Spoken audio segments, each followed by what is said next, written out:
မိဘတွေမသိအောင်ခိုးတောက်လိုက်တဲ့ဆေးလိပ်တလိပ်ကကိုဘဝရဲ့အနာဂတ်တစ်ခုလုံးကိုဘယ်လောက်ထိလောင်ကျွမ်းပြနိုင်တယ်လဲဆိုတာစူးစမ်းချင်စိနဲ့စမ်းသပ်လိုက်တဲ့ကလေးတစ်ယောက်အနေနဲ့ဘလို့မှတွေးမိမှာတော့မဟုတ်ပါဘူးဒါကပြောစရာကောင်းတဲ့စမ်းသပ်မှုတစ်ခုလို့ထင်ရပေမဲ့တကယ်တော့ပြန်ရုံထွက်ဖို့အင်မတန်ခက်ခဲတဲ့ကြော်ကွင်းတဲကိုခြေစုံပြည့်ဝင်လိုက်တယ်လို့ပါပဲကျွန်တော်ရောက်တဲ့နေရာတိုင်းလူမှာအသက်12နှစ်အရွယ်13နှစ်အရွယ်ကလေးတွေကသူတို့မိဘတွေမသိအောင်ဆေးလိပ်တွေခိုးတောက်နေကြတာကိုမကြာခဏမြင်တွေ့နေရပါတယ်အခုနောက်ပိုင်းမှာလူငယ်တွေကြားမှာဆေးလိပ်တွေမကဘဲနဲ့ web တွေပါခေတ်စားလာတာတွေ့ရပါတယ်ဒါတွေကိုလူငယ်တွေကအဖြူရောအငွေ့တက်တက်လို့ထင်ကြပေမဲ့တကယ်တော့ဒါဟာအုံနောက်ကိုတိတ်တဆိတ်ဖြည့်ဆည်းနေတဲ့အဆင့်ငွေဆိုတာအလုံးသိထားဖို့လိုပါတယ်ရှူလိုက်တာနဲ့စက်ကပ်ပိုင်းအတွင်းမှာအုံနောက်ထဲကိုရောက်သွားပြီးတော့ပျော်ရွှင်မှုကိုဖြစ်စေတဲ့ဒူပါမင်းတက်ကိုအတင်းအဓမ္မလှုံ့ဆော်ခိုင်းပါတယ်ခဏတာစိတ်ကြည်နမှုကိုပေးတယ်လို့နဲ့နောက်ပိုင်းမှာတော့အဲ့ဒီတက်မရှိတော့ရင်လုံးဝမနေနိုင်တော့တဲ့အထိလူရဲ့အုံနောက်ကိုယူသွက်စေပါတယ်အထူးသဖြင့်ဆယ်ကျော်တဲ့လူငယ်တွေရဲ့အုံနောက်ကအသက်25နှစ်အထိ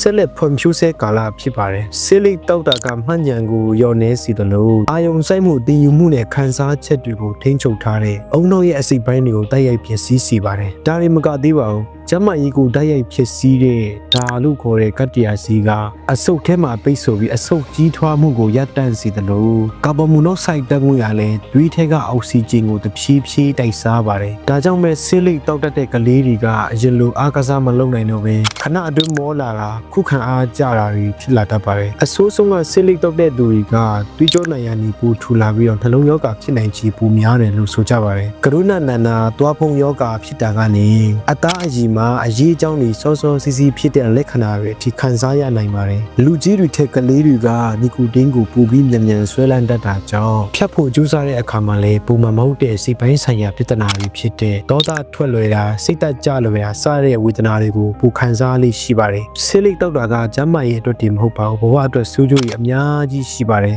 ဆေးလိပ်ဆွဲနေတဲ့ကလေးတစ်ယောက်ကကျောင်းစာမှာအာရုံမရတော့တာအပေါင်းအသင်းတွေနဲ့ပျော်ပါးတောက်စားဖို့ပဲစိတ်အားထက်သန်လာတာစတဲ့အခြေအနေတွေကနေကျောင်းစာတွေမလိုက်နိုင်တော့ပဲကိုယုံကြည်မှုတွေလျော့နေလာမျိုးကြုံရနိုင်ပါတယ်ဆေးလိပ်တောက်တာကငွေကြီးအရာလဲအလဟတဖြုံးသည့်အားရောက်တယ်လို့ဆွဲလမ်းမှုတစ်ခုရဲ့ကြီးကျွယ်ဖြစ်နေရတာကြောင့်ကိုယ့်ရဲ့ရည်မှန်းချက်ကိုအကောင်အထည်ဖော်ဖို့အတွက်ခွင့်အားတွေကိုအများကြီးလျော့နေစေပါတယ်ဒါကြောင့်ကိုယ့်ရဲ့သားသမီးတွေညီငယ်ညီမငယ်တွေလမ်းမမရောက်အောင်ရောက်နေရင်လည်းအမြန်ဆုံးပြန်ပြီးရုံထွက်နိုင်အောင်အချိန်မီရပ်တန့်နိုင်အောင်ကျွန်တော်တို့အားလုံးဝိုင်းဝန်းတရီပြီးစောင့်ရှောက်ကြဖို့လိုပါတယ်ဆေးလိပ်မပါဘဲနဲ့ကြမ်းကြမ်းမာမာလွတ်လွတ်လပ်လပ်ဖြတ်တန်းရတဲ့ဘဝကမှတကယ်လွတ်လပ်မှုအစစ်မှန်ဖြစ်ပါတယ်ဒါကြောင့်ညီငယ်ညီမငယ်တွေကိုကိုယ့်ရဲ့တန်ဖိုးရှိတဲ့ကျန်းမာရေးနဲ့အနာဂတ်ကိုဆေးလိပ်ငွေတွေထဲမှာပြောင်းမခံပါနဲ့လို့ကျွန်တော်အကြံပေးချင်ပါတယ်